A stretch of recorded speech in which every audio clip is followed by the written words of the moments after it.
So, Celtic to defeat yesterday against Rangers in what was a very bad day at the office for the boys.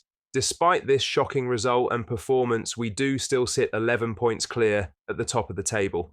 In today's video, we will go over all the latest Celtic news from the last 24 hours, which includes some massive transfer news as provided by Fabrizio Romano. But first, make sure you like this video and subscribe to the channel for more Celtic content. Celtic right-back Alistair Johnston was put in front of the media at Ibrox after the Hoops' dismal 3-0 defeat to Rangers yesterday afternoon. It was an embarrassing performance from the boys, who simply weren't up to the required standard. Those in green and white didn't look up to the task from the off and were second to every ball. They showed a concerning lack of fight, desire and will to win.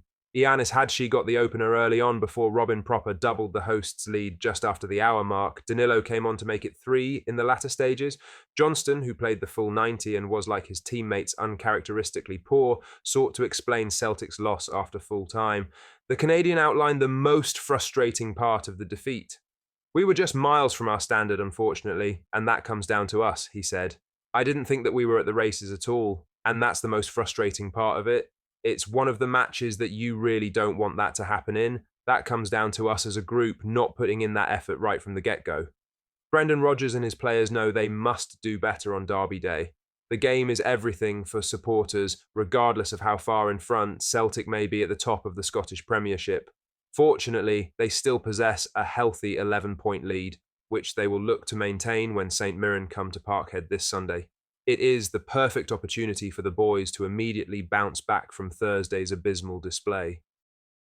Now onto the main story. Negotiations are underway for a sensational Kieran Tierney return to Celtic, according to renowned transfer guru Fabrizio Romano. The left-back has long been linked with an emotional reunion with Brendan Rodgers at Parkhead, and it appears it is well in the works. Tierney, 27, is contracted at Arsenal until next summer. He joined the Gunners from the Hoops in 2019 for a then-record £25 million fee. He has since made 125 appearances for the North London side, transfer-marked, but has struggled with injuries. Now, it looks like a return to Glasgow is in the works. Indeed, Romano took to Zon Monday morning to provide an update on the situation, stating how discussions are currently taking place for the transfer, which Tierney is keen on. He said, "Negotiations underway for Kieran Tierney to return to Celtic from Arsenal. Discussions are taking place. 27-year-old fullback keen on the move. Talks continue to reach full agreement. It remains to be seen whether Celtic will sign Tierney for free in the summer upon the expiry of his Arsenal contract, or if he may join the Hoops initially on loan or a permanent transfer this month. The move seems inevitable, although we understand that the Scottish Premiership champions have only dialogued with the player up to this point, not Arsenal. Brendan Rodgers has worked with Tierney previously and got the best out of him during his maiden spell in Glasgow's East End. The Irishman will look to create similar success with a player who, at 27, is far from past it. In fact, the attack-minded defender is coming into his peak years ahead of a potential Celtic return. In other news, Celtic will look to immediately bounce back from their dismal Glasgow Derby defeat to Rangers yesterday with back-to-back home matches in the Scottish Premiership. The Hoops host St Mirren at Parkhead this Sunday before welcoming third-placed Dundee United to Glasgow's East End the following Wednesday evening. The games provide Brendan Rodgers and co. with the perfect opportunity to put the disappointment of Ibrox behind them and rack up some vital league points. The officials for both matches have now been confirmed by the SFA. When the Buddies make the short trip to Glasgow this weekend, Grant Irvine will be in charge, with Jonathan Bell and Graham McNeely running the lines. Andrew Dallas is due to be on VAR, supported by Gary Hilland. Then, just 3 days later, Kevin Clancy will be the referee for the visit of Dundee United. Graham Stewart and Colin Drummond will run the lines with Stephen McLean and Alan Mulvaney on VAR and AVAR duties, respectively.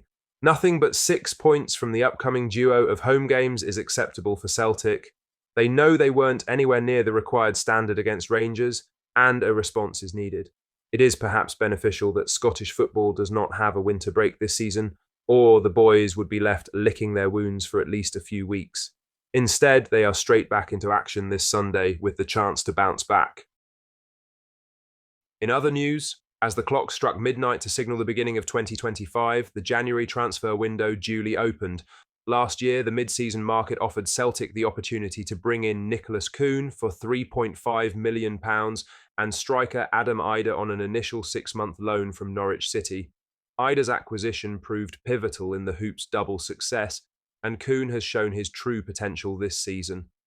Brendan Rodgers has a few areas of concern to consider this January, one of which is the left-wing spot in his team. The manager has been consistent in his stance of adding some attacking firepower to the Celtic ranks this month, so signing another attacker alongside a wide man might not be out of the question too. Kieran Tierney links aren't going away anytime soon either. Fabrizio Romano reported this morning that discussions are currently underway for a sensational Celtic return for the left-back who is keen to rejoin his boyhood heroes. The January transfer window opened on Wednesday, January 1st. It shuts at 11 p.m. UK time on Monday, February 3rd in both England and Scotland, BBC. From today, Rodgers has over 4 weeks to strengthen his Celtic squad as the season enters its second half. The manager will be confident of backing from the club's hierarchy as he seeks to maintain domestic dominance and continually advance in Europe. Lastly, former Celtic goalkeeper Pat Bonner thinks Brendan Rodgers will use yesterday afternoon's Glasgow derby defeat to send a message to his players going forward. The Hoops were battered in every department at Ibrox in what was a sorry excuse for a performance. The players didn't look up for it at all and were rightly punished for a subpar display. Ianis Hadji opened the scoring early doors before Robin Proper doubled the hosts' advantage just after the hour mark. Substitute Danilo added some gloss to the scoreline late on with his second goal in as many Glasgow derbies. It was only Brendan Rodgers' second defeat in 21 games against Rangers. He knows losing to the Ibrox club is unacceptable, and Bonner thinks he will utilise it to ensure his side improve going forward. He won't panic, said the Irishman. He'll probably use it as maybe something that he can actually get a message into those players' heads. You can pass the ball, it looks great, fantastic. But the other part of the game, the hard work, the winning the battles in the middle of the pitch, being sharp to the ball, it's been a long, long time since I've witnessed such a poor performance from Celtic. Celtic will lick their wounds and look to bounce back from Thursday's defeat when St Mirren visit Parkhead this Sunday. Dundee United then lay in wait the following Wednesday as Rodgers and co look to rediscover their mojo. A sharp recovery is needed from yesterday, and the champions have no time to feel sorry for themselves. They must accept they weren't good enough, learn from their mistakes, and win against the buddies. Celtic fans, what are your thoughts on what we discussed in today's video? Let us know down in the comment section below. That does bring us to the end of today's video. Make sure you hit the like button and subscribe to the channel for more Celtic content. Thank you.